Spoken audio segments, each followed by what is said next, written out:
تاریخ یہ ہے کہ اللہ نے اوم نے اسی دھرتی کے اوپر منو کو اتارا ہے. منو یعنی آدم کو اتارا ہے. ان کی بیوی ہم حوا کہتے ہیں، وہ ہموتی کہتے ہیں، اس کو اتارا ہے.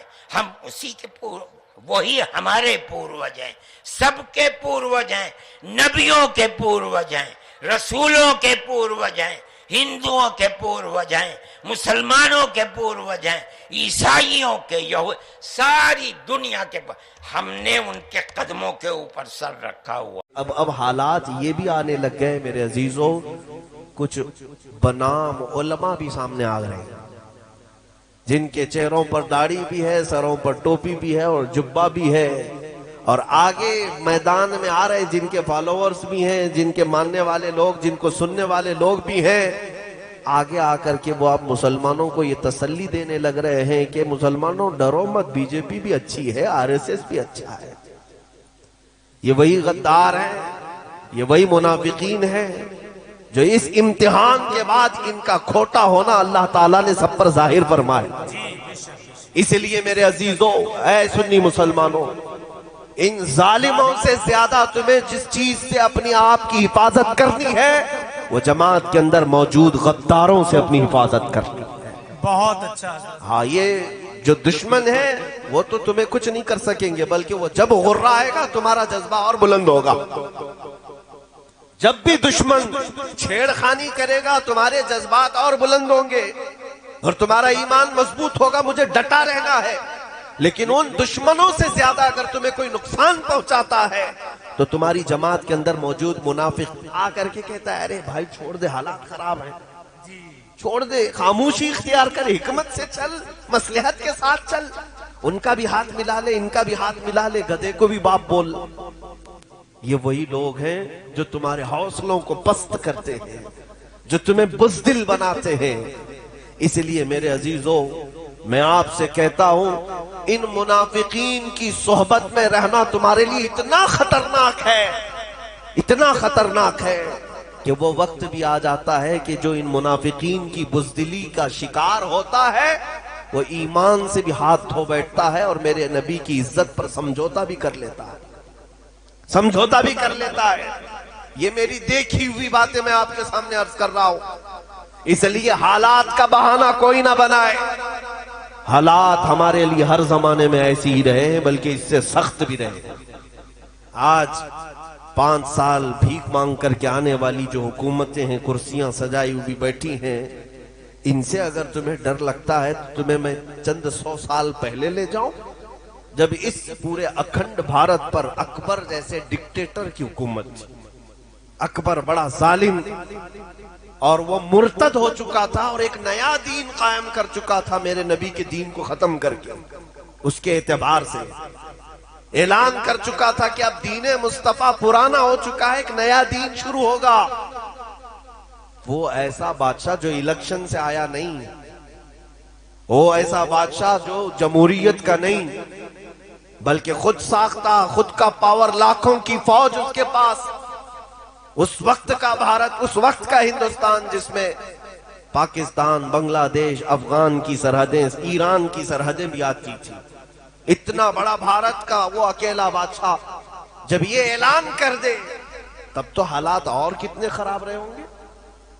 آج جو لوگ کہتے ہیں نا حالات خراب ہیں، اس وقت ایک ظالم کی حکومت ہے، فوج اس کے پاس، پولیس اس کے پاس. بادشاہ کے خلاف کوئی کہہ دے بات تو وہ تو موت کی سزا، پھانسی پر چڑھ جائے گا. لیکن جب نیا دین وہ شروع کیا، علماء بھی تھے، مدارس بھی تھے، مسجدیں بھی تھیں. مسجدوں میں اس نے اذان بند کر کے سیپ بجانے کا حکم دیا تھا. ممبر پر مورتیاں رکھی جائیں گی اس کے نئے دین کے اعتبار سے.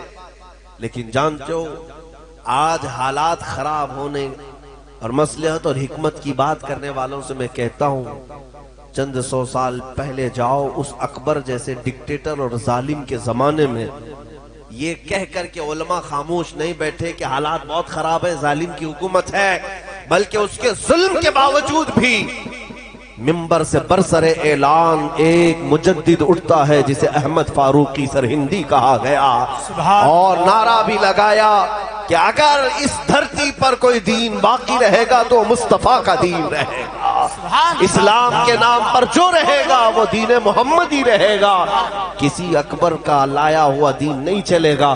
اس پاداش میں مجدد الف ثانی کو گوالیار کی جیل میں بند کر دیا گیا، 8 سال تک جیل میں رہے۔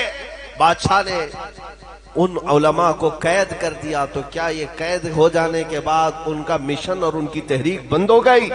نہیں، مجدد صاحب 8 سال تک گوالیار کی جیل میں رہے، اور جب 8 سال کے بعد معائنہ کرنے کے لیے گئے تو تقریباً 700 مجرم اور قیدیوں کو تو وہ عالم بنا چکے تھے، وہاں پر درس قرآن دیتے تھے، تفسیر پڑھاتے تھے، حدیث پڑھاتے تھے۔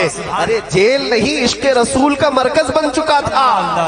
ہاں، تم اگر عاشقوں کو چھوڑو گے وہ جہاں بیٹھیں گے وہیں دیا روشن کریں گے، جہاں چراغ بجھاؤ گے کوشش کرو گے اللہ تعالیٰ وہیں سے چراغ روشن کرے گا۔ آپ ان باتوں کو سمجھیں۔ میں اکثر کہا کرتا ہوں، بریلی والے آپ کے پاس تاریخ موجود ہے، مراد آباد شہر کتنا دور ہے آپ سے؟ بہت قریب ہے۔ مراد آباد شہر کا ایک مجاہد ایسا جس کا نام تعظیم سے اعلیٰ حضرت بھی لیا کرتے تھے، سبحان اللہ، وہ کون ہے؟ علامہ کفایت علی کافی رحمت اللہ علیہ۔ اعلیٰ حضرت فرماتے ہیں نعت، بہت سارے لوگ نعت لکھتے ہیں، بہت سارے لوگ حضور کی بارگاہ میں اشعار لکھتے ہیں، وقت کا مجدد امام احمد رضا فاضل بریلوی یہ فرماتے ہیں اگر میں کسی کی نعتیں سنتا ہوں تو میرے مرحوم بھائی امام زمن حسن رضا بریلوی کی یا تو مولانا کفایت علی کافی، سبحان اللہ، اعلیٰ حضرت جن کی نعتیں سنتے ہوں وہ کفایت علی کافی۔ ہاں، وہ ایسی ہی معمولی کوئی عام شخص نہیں تھا، ایسا عالم ربانی کہ جس سے پورے انگریز تھراتے تھے، خوف کھاتے تھے۔ ایک بات یاد رکھو کہ ان ظالم حکومتوں کو اگر سب سے زیادہ ڈر لگتا ہے تو حق بولنے والے علماء سے ڈر لگتا ہے۔ جی بے شک، باقی یہ لاکھوں کی فوج ہزاروں کی تعداد سے گھبراتے نہیں، ان کو مار بھی دیتے ہیں، کاٹ بھی دیتے ہیں، لیکن ان کو پتا ہے ایک عالم حق بولنے والا اگر زندہ رہا تو پھر یہ کروڑوں کو بیدار کر دے گا۔ کفایت علی کافی کو اس بات کے لیے انگریز بار بار پریشان کرتے رہے کہ آپ ہماری حکومت کے خلاف نہ بولیں، آپ خاموش ہو جائیں، ہم آپ کو اپنی حکومت میں عہدہ دے دیں گے، ہم آپ کو نذرانے بھیجا کریں گے، تحفے بھیجا کریں گے جیسے دوسروں کو بھیجتے تھے۔ لیکن کفایت علی کافی وہ عاشق رسول تھے، فنا فی الرسول تھے، سودے بازی نہیں کی۔ جانتے ہو ایک عالم کو گرفتار کرنے کے لیے کتنے انگریز آئے تھے؟ 3000 انگریز آئے تھے۔ اسی سے اندازہ لگتا ہے کہ رسول پاک صلی اللہ تعالی علیہ وسلم کی بارگاہ کا تربیت یافتہ جو ادنا بھی ہوتا ہے وہ پوری دنیا کا شیر ہوا کرتا ہے، اسے پکڑنے کے لیے بہت سارے کتے آتے ہیں، اس بات کو یاد رکھیں۔ 3000 لوگ آئے گرفتار کرنے کے لیے اور گرفتار کر کے لے گئے، وہ بھی یوں ہی نہیں، کسی غدار اور منافق کی مخبری کی وجہ سے۔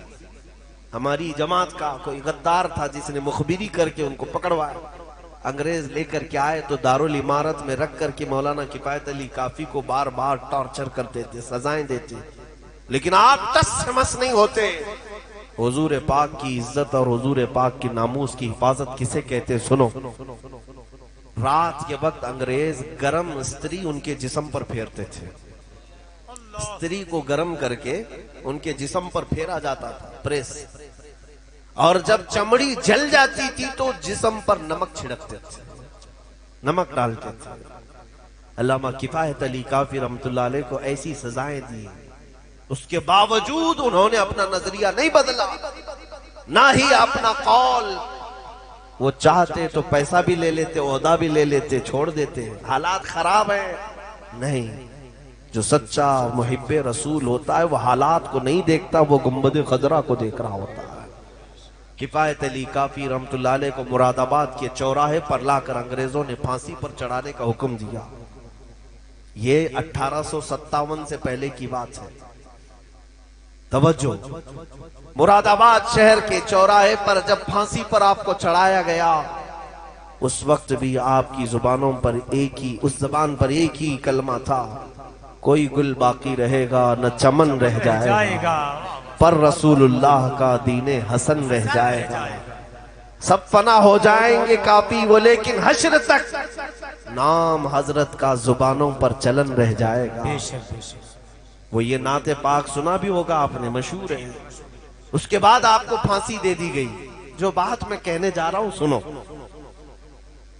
علامہ کفایت علی کافی کو پھانسی دے کر، یہ ظالم بھی میری باتیں ہر چیز کوٹ کرتے ہیں، ابھی میڈیا چلائے گی دیکھیں، ہاں یہ دجالی میڈیا، یہاں سے کٹنگ کریں گے، یہاں سے نکالیں گے، بھڑکاؤ مولانا، پاکستانی مولانا، آتنکوادی مولانا، تمہارے سرٹیفکیٹ کی ہمیں ضرورت نہیں۔ تم چاہے دہشت گرد بولو، آتنکواد بولو، ٹیررسٹ بولو، تم دلال ہو، جو کچھ کہنا چاہو کہہ لو، ہم جو کرتے ہیں وہ میرے مصطفیٰ کی عنایتوں سے ہے۔ ہماری نظروں میں سند تمہاری کوئی معنی نہیں رکھتی۔ الحمدللہ ہم سچے مسلمان کل بھی تھے، آج بھی ہیں اور انشاءاللہ رہیں گے۔ میں جو بات کہہ رہا ہوں، کفایت علی کافی رحمت اللہ علیہ کو پھانسی دینے کے بعد 8 دن تک یہ جشن منائے تھے۔ مولوی ختم ہو گیا، جو لوگوں کو بلاتا تھا تو ہزاروں جمع ہو جاتے تھے، اس کی بات میں اثر تھا۔ اب کون جمع کرے گا انہیں؟ نبی کے نام پر جب کفایت علی کافی پکارتے تھے تو ہزاروں کا مجمع اکٹھا ہو جاتا، کہاں سے لوگ آتے پتہ نہیں چلتا۔ جب انگریز 8 دن تک جشن منا رہے تھے، ختم ہو گیا، مولوی کو ہم نے پھانسی پر چڑھا دیا۔ جو لوگوں میں جان بھرتا تھا، لوگوں کو اٹھاتا تھا، لوگوں کو بیدار کرتا تھا، اسے پھانسی کے پھندے پر چڑھا دیا گیا۔ لیکن ان ظالموں کو پتہ نہیں قانون قدرت کیا ہے۔ رب ذوالجلال کا قانون اس دین کو چلانے کے لیے ایسا ہے۔